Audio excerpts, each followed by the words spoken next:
శాంతపరిచేందుకు ప్రయత్నించాడట.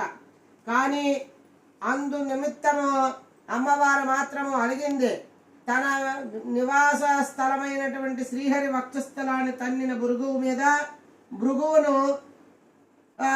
భృగువును శిక్షించకుండా వదిలేసిన శ్రీహరిని మీద కూడా అలిగి వైకుంఠము వదిలి వెళ్ళిపోయిందట.